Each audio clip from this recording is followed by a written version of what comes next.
I don't want to have a manhunt going on out here. How stupid do you think we are? This ain't my first rodeo. I don't appreciate the runaround and being lied to and stuff. It's in covert mode, so if he wants to talk to me, I'm covered then. Welcome back to the LackLuster channel. On May 21st of 2022, at around 5 a.m., a loud boom was heard from Elm Lawn Memorial Park. When nearby residents investigated, they found fence posts scattered through the street, a tree laid ripped from the cemetery grounds, and a heavily damaged sedan was left vacant.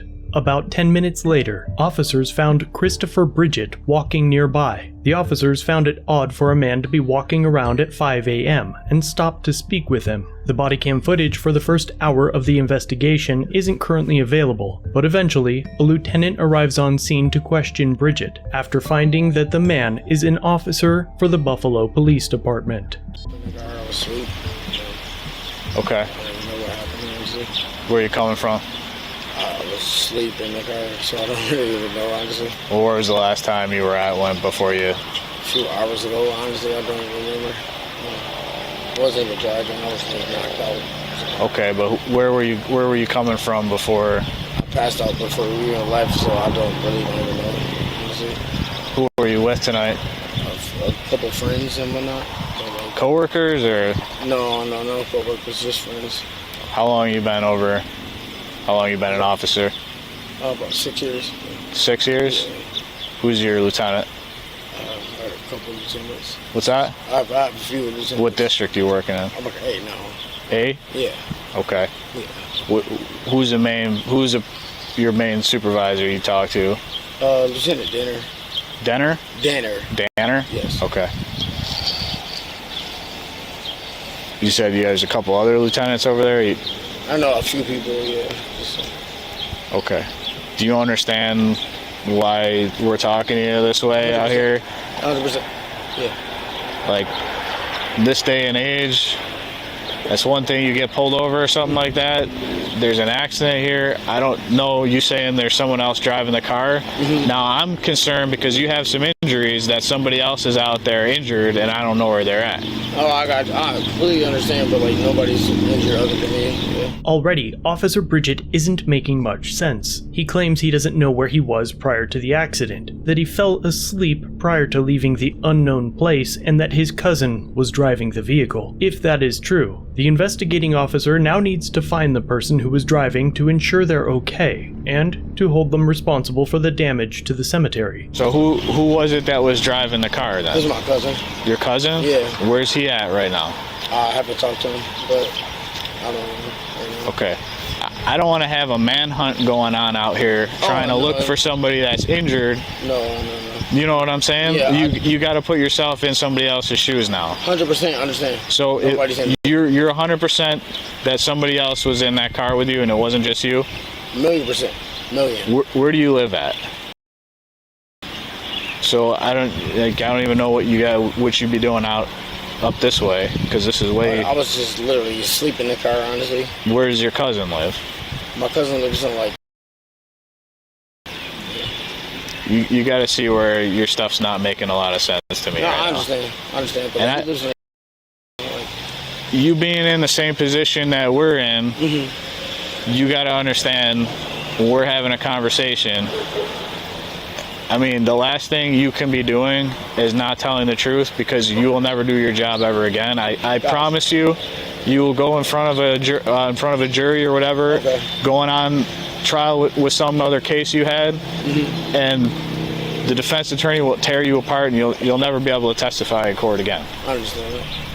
The investigating officer is referring to what's called a giglio, or Brady list, which is a list compiled by a prosecutor's office or police department containing the names of law enforcement officers who have had sustained incidents of untruthfulness, criminal convictions, candor issues, or some other type of issue placing their credibility into question. An officer's placement on such a list isn't necessarily a career-ending situation, but it would limit what types of promotions and duties they can be assigned to. For example, no one wants a homicide detective on the stand that has several provable instances of lying, as even the worst defense attorneys would be able to impeach the testimony of a known liar. I mean, you're talking about your job, your livelihood, all that stuff. Mm-hmm. You got kids at all?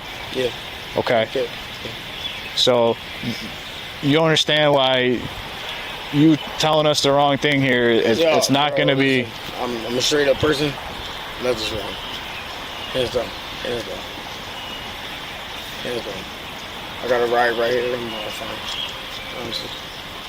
Okay. Well, the problem is, you tell me that somebody else is driving the car and somebody else is in the car. I'm not going to be doing my job unless I make sure that whoever that person is safe and sound. Okay. Okay. Did you provide all that information to my officers of who your cousin is and who was in that car with you? Yes, I did. Yes. Did we verify that that is a correct person and information? What's that? All I got was Michael. Okay. I need a first name, a last name, a phone number, an address. Okay, Michael. It's the address. I'll use the address right now. Officer Bridget now gives the officers false information about his alleged cousin that crashed the vehicle before they fled the scene, but the lieutenant felt uneasy about Officer Bridget's testimony and announces his plan to try to catch Bridget in a lie. Hang him tight here. I'm going to see if we can contact this person and lock him into a lie. Yeah. The officers then try to use the information Officer Bridget provided to find his alleged cousin, and realize that the address he provided was associated with his vehicle, and that they shared the same birthday. Same birthday, just different year. Like, how stupid do you think we are? None of the information for the alleged cousin mystery ghost driver comes back. I don't like jamming people up, but he's being stupid. I don't know what to do. Like,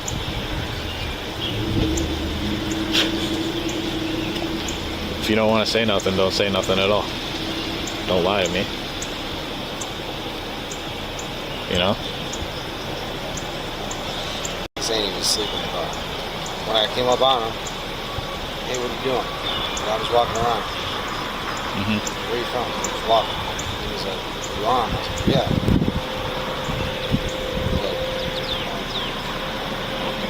Trying to tell me it was a Buffalo cop. I talked to him. I wonder if he was at Showgirls or something tonight.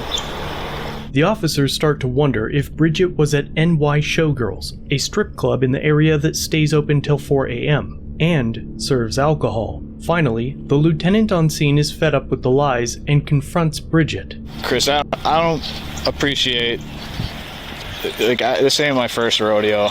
I've been doing this job a long time, longer than you have, okay? I don't appreciate the runaround and being lied to and stuff. Obviously the name and stuff you gave us isn't correct. What do you mean? You didn't give us the correct name. We can't find that person in our system. And I also asked you to give us the phone numbers. Again, you told me that's a bad accident. You have injuries. You're telling me somebody else is driving a car out here. For all I know, they're lying in the cemetery dead right now. I don't know. So nobody's lying in the cemetery. I don't know anything as far as that. Nobody's lying in the cemetery. So where is this phantom person that you said is driving the car now? It's just you out here. I'm perfectly fine now. You know what I'm saying? Like, where is this other person that you say is driving the car? They're not here. Cousin, you say? Yeah. He's fine. You want to call him? What do you mean he's fine? I thought you said you hadn't talked to him. No. Like, this is what I'm saying. Earlier, I'm saying I was asleep in the car. Is what I'm saying. I don't appreciate, like, listen. I can call him if you want me to. I would like you to provide his correct information. Okay, I'll call him right now. The lieutenant's confrontation doesn't faze Officer Bridget, and he dials a number to call the alleged cousin. Bridget claims his phantom cousin isn't up this early, though he allegedly just crashed a vehicle through a cemetery gate just an hour earlier and fled the scene. Well, how come we plug his name? First of all, you have the same birthday? And what did you tell him your birthday was? His birthday is 88. Yeah, my 88. You have the same birthday? No, we have the same birth date, but not year. Michael. And Michael W. Washington has a driver's license in New York State? No, I'll never say that. No, he's born a year before me. So where is he from? He's Buffalo. So I would think at some point in his 30 some odd years of existence, he would have some kind of contact with having a license, having a contact with police for something. What's his phone number? Officer Bridget provides a phone number of the phantom cousin. Do we have an issue? 310. Well, yeah, I have an issue because your car's done some damage. Okay. And I really don't believe that there was anybody else in this car with you. Okay. I mean, like, is there anything to do for me? Or? I need you to hang around here until I figure out what exactly I want to do. Okay. Is there anything you ask me, or is it a problem or anything like that? Yeah, I mean, like I said, it's a problem. Okay. Because there's damage. Okay. And you didn't stay with the vehicle, it's your vehicle. Okay. Do you need anything from me? Yeah, I just need you to hang tight here for a minute until I kind of figure out where I'm going. Okay. But I can promise you... Can we talk? Or What's that? can we talk? Do you want to talk? Yeah, let's talk. Let's talk. Okay. You tell me what's up. Can we talk? Most people, when viewing this section, would likely assume that Officer Bridget is suggesting a favor from his Blue Line buddies. Instead, he is met with silence for now. Can we talk? What do you need to know from me? What's that? I said, what do you need to know from me?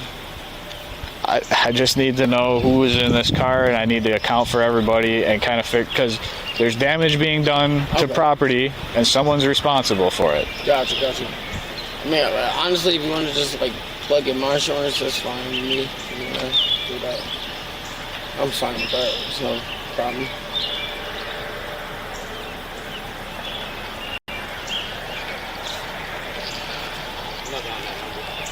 Okay. You want to put All in right. my insurance?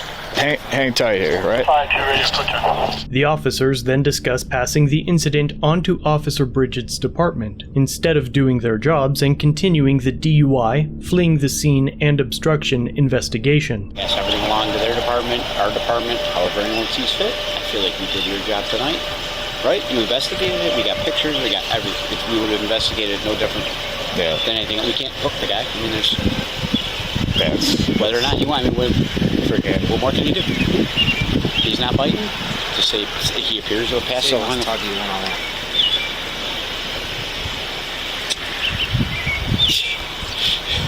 Yeah, that's not the way it works anymore. You know what I'm saying? I know what he means. Yeah, it's not one-on-one. But I feel like you covered your bait. I mean, like I said, we investigated it fully. We've got everything covered on our end. If the department wants to pursue it and their department wants to pursue it, that's on them. We got everything. Yeah. Trout even left a video card at the Sunoco. So if we've got any video, I mean, that's on him.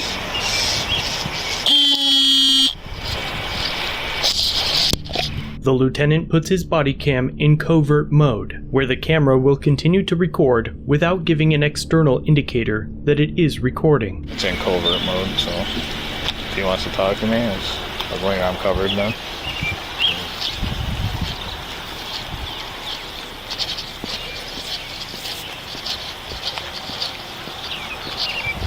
All right, you want to have a conversation? Yeah, can we have a Yeah. No. What's going on? I'll just,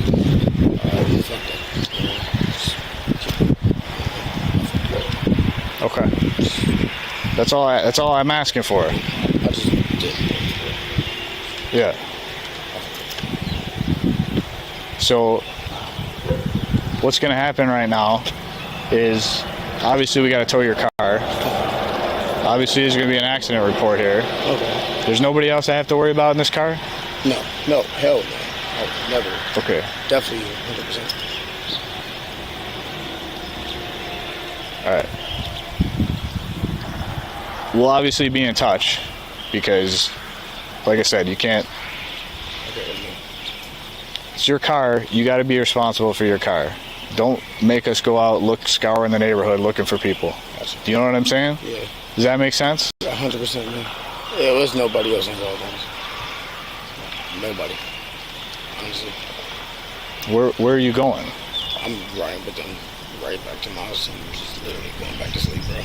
Officer Bridget finally admits that he was lying the whole time and that there is no one else involved. The lieutenant on scene eventually decides to let him leave after providing his insurance information, despite causing $8,000 worth of damage, obstructing justice by lying about the situation, and fleeing the scene of a somewhat significant accident. Officer Bridget has seen no disciplinary action for the incident that has been made public. In fact, the Tonawanda Police Department that investigated the accident didn't conduct any field sobriety tests, never asked Bridget to submit a chemical test, and even let their fellow officer off without a citation. But wait, there's more. Between 2017 and 2021, Bridget was the subject of 6 disciplinary complaints. He has been named in not one, but 2 fairly recent lawsuits. One from a car accident while on duty, and another that is still ongoing, for using excessive force during the arrest of a man that was filming the scene of an incident Officer Bridget had responded to. Of course, Internal Affairs investigated and found no issues.